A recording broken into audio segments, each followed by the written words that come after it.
Um cristão, ele tem, como eu disse certa vez, e a Bíblia diz, não é que eu disse da minha cabeça, Jesus disse que nós temos que chegar ao ponto de amar os nossos inimigos, quanto mais os nossos irmãos que lavam os pés conosco, que comem do mesmo pão, porque lembra que quando o pão da ceia é feito, ele é um pão. Ele não é aquelas dezenas, né, de pedaços que tem ali. Não, ele é um pão, que ele foi partido por vós. Então, quando nós comemos o pão da ceia, nós estamos comendo um pão. E esse pão significa o quê? O corpo, o corpo, não um, né? O corpo de Jesus.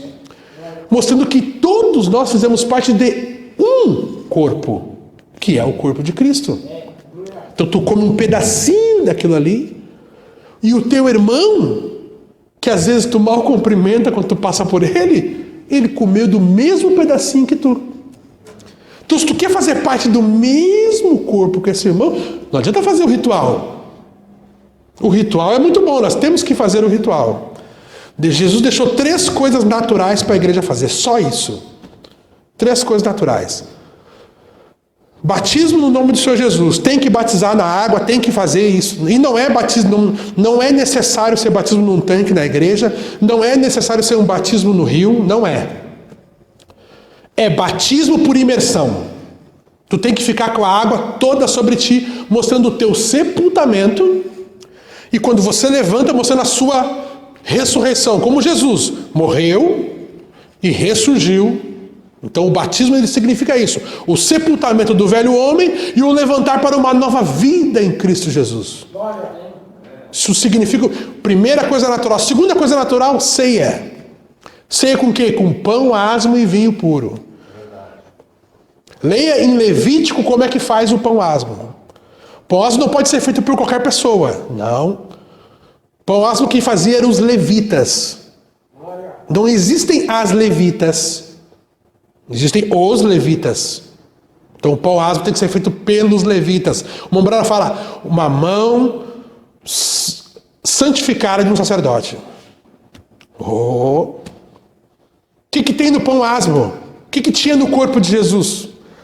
Porque o corpo de Jesus significa o quê? O pão asmo. Será que Jesus tinha... Será que Jesus era a porção de farinha? É claro, ele é a porção de farinha. Então tu tem que ter farinha no pão asmo. O que mais? Tem que ter água. Jesus não é a água da vida? Tem que ter água. Será que Jesus, ele era o Espírito Santo? Então tem que ter azeite? Não, tem que ter azeite de oliva no pão asmo. Ai, irmão, cara. Porque tu está comendo do corpo de Cristo. Então os elementos que são feitos, tem que... E o vinho significa o quê, irmão, cara? O Mombrano dá um significado para o vinho no terceiro selo maravilhoso. Ele diz que o vinho, ele fala, olha o que o vinho no mundo faz. As pessoas, aquelas pessoas que são tímidas, por exemplo, elas tomam um pouco de vinho e elas já ficam alegres. E as pessoas começam a dar risada e elas ficam mais espontâneas. O Mombrano fala, o vinho da palavra, ele faz a mesma coisa. Por isso que uma pessoa que ela bebe o vinho de Jesus, ela fica alegre. Não tem, a pessoa, sabe aquela cara que você olha, meu Deus, a pessoa parece que nunca riu na vida. Não tem vinho. E sabe o que é o vinho? É o estímulo da revelação que Deus tem dado para ela. Então quando ela recebe uma revelação, ela fica feliz. Porque ela sabe que aquilo ali, ninguém poderia falar para ela, a não ser Deus. A revelação, irmão, não é alguém pregando sobre a revelação, entende? Eu estou falando sobre a revelação aqui e não tem nada a ver com revelação. Revelação é quando Deus pega, ou você está lendo a Bíblia, ou você está lendo a mensagem, ou você está orando, e Deus te revela algo. E essa revelação não é que Deus te revelou que o irmão fulano está com problema, não. Isso é outra coisa.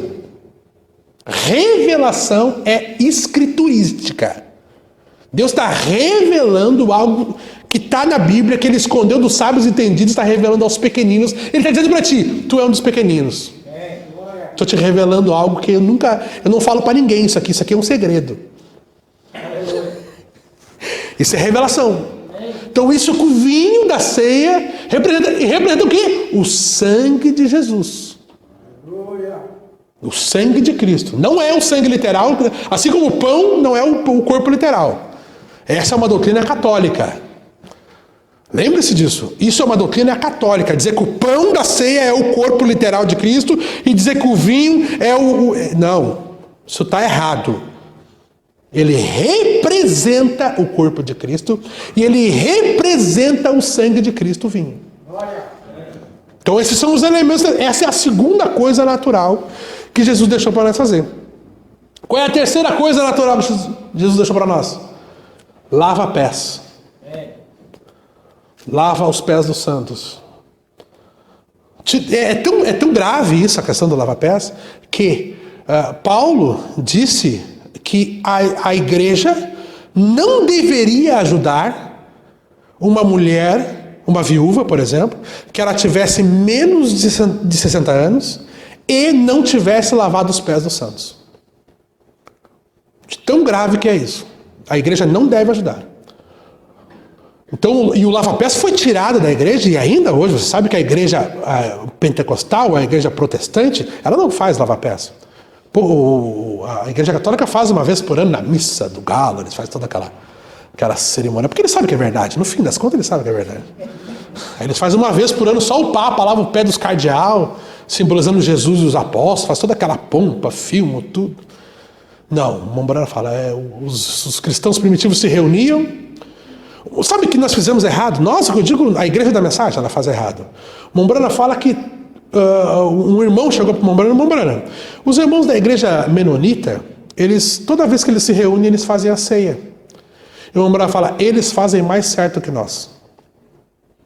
Porque a igreja primitiva, toda vez que ela se reunia, era culto de ceia. Toda vez. Toda vez era pregação, oração e ceia, pão, asma e vinho puro. E lava pés no final. Todo o ritual completo.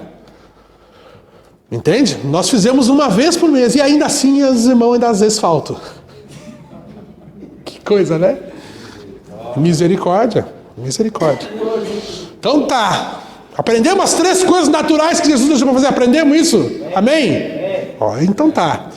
Então o Mombrana fala que o resto, todo o arsenal do crente é espiritual, todo o resto.